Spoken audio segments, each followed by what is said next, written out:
Morning, kids. Dad here. Happy Monday. Monday, March 30th, 2026. It is 9:26 in the AM.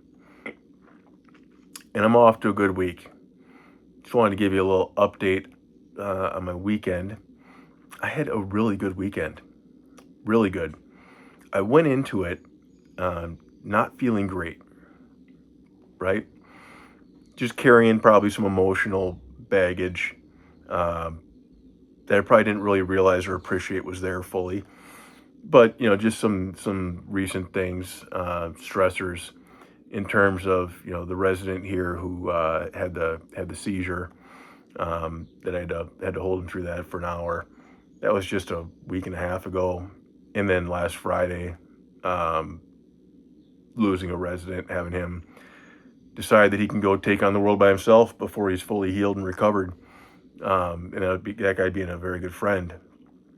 Uh, so yeah, I was kind of exhausted, a little bit emotionally exhausted. My heart was full. Just got to see you guys last week, but I was just kind of like, you know what? I just need to breathe. I need a little bit of Ryan time. And it ended up where on Saturday night, I ended up a friend from down here, a gal. She's American Legion commander lady. She lives down here, so she knows things to do in the area that are close. I went out to it was like a video bingo. So it's like the bingo game, but they play music videos from the 1980s, back when I was born, right? Back in the olden days, the 80s. But a lot of good songs from when I was a kid.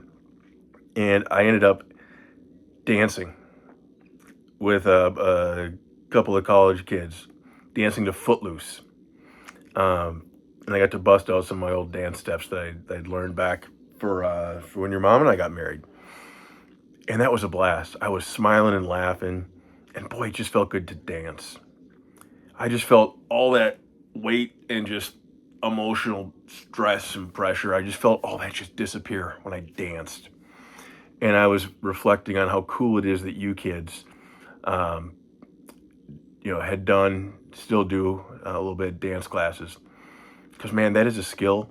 I didn't take dance classes till, gosh, what was it? I was 31 when I married your mother.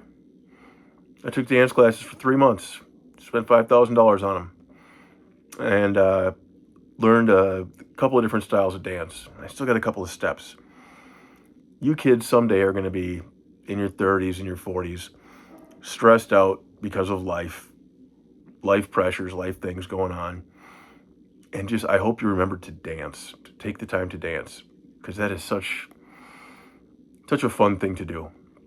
So I got to be a big dork. I got to dance, show some steps, teach some steps to some college kids to Kevin Bacon's Footloose, and that was just a hoot.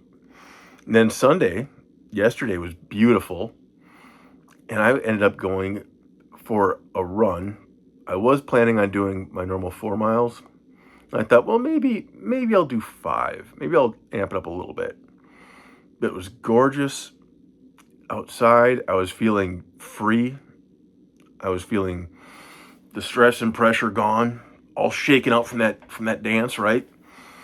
And I ended up doing 8 miles, so double my previous longest this spring. So 8 mile run out here on the dirt roads, and boy, that felt good. Today, my knees do not feel good. It's going to take me about 18 minutes to get to the kitchen and back. My knees are feeling every one of those 42 jumps out of an airplane. They're feeling every day of 44 years old, and they're feeling every step of an 8 mile run from yesterday. It's a little slow moving around, but that's okay. That's okay. That's my body getting used to it, getting adjusted to some long distance running again. And yeah, a friend came down to the house yesterday, ended up being while I was out on my run, but brought down a whole bunch of food. Some snacks for the dogs, some dog treats for the 2 dogs we have down here, a dog toy, bunch of cookies, s'mores for the bonfire, hot dogs, probably some other stuff I'm forgetting, but just a random gift. And it was so cool to see the guys here just light up over that, right? just a random act of kindness from a stranger to them. And they're sitting around the bonfire last night eating s'mores like little kids. And I'm seeing them laughing. Seeing the guy who'd been here for 2 weeks plus one day. He was a Marine in Fallujah, machine gunner. Had a very, was there in one of the most challenging times of the Iraq War. And he just came to us 2 weeks plus one day ago. And he came to me, I remember 2 weeks and a day ago, it was a Saturday.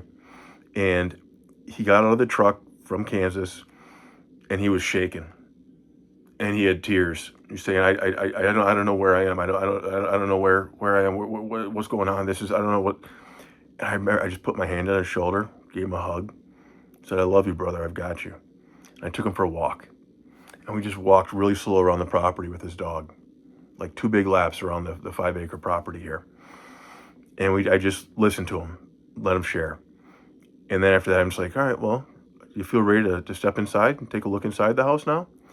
And he did. But he went from being that guy, terrified, shaking, crying, anxiety off the charts, feeling like he just wanted to run from the world or crawl in a hole and hide and die, to seeing him sitting around a bonfire last night, eating s'mores like a little kid, laughing and smiling. And that is one of the gifts that comes, I think, with this line of work, with what I'm doing here, with this mission down here at Bravo Zulu, getting to see a guy just in 2 weeks. Now, granted, it's not easy. He doesn't just get to sit and watch the clock, look at his wristwatch, and say, okay, now it's been 2 weeks, now I'm smiling and happy. He's had to do a lot of work. He's had to every day wake up and pray. And then he will attend a meeting, support group meeting. And then he will eat some breakfast. Then he will read a book, this blue book that we have that talks about 12 steps. And then he'll call somebody, his sponsor, and talk about a step that he's working on, right? An action he's taking. And then he'll go out to the barn and do some exercise. And then every other day he goes down to the Salvation Army. He volunteers, he works at the food shelf, helps hand out food to poor people. So it's been a lot of work for him. But to see him, by doing that work and being here, to go from being that guy who got off a truck terrified, absolutely seeing red, his hands shaking, tears in his eyes, saying he doesn't know what he's doing. Where is he? He's terrified. To seeing him sitting around a bonfire eating s'mores, laughing. That is such a gift, kids. So I hope and I pray that you kids understand that even though I'm not there with you today, wasn't there with you this weekend, that I would be if I could. And since I can't, I'm down here at Bravo Zulu, the next best place I know, helping some other of God's children, and just making sure they have a safe place, that they have a hug when they need it.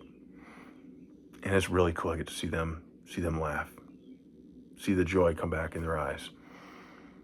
And I hope you kids have some tools and know that when your life, when it gets stressful, when you start feeling a little overwhelmed, like you feel like you got a lot going on, a lot on your plate, that you take the time to dance, because that's what worked for me this weekend.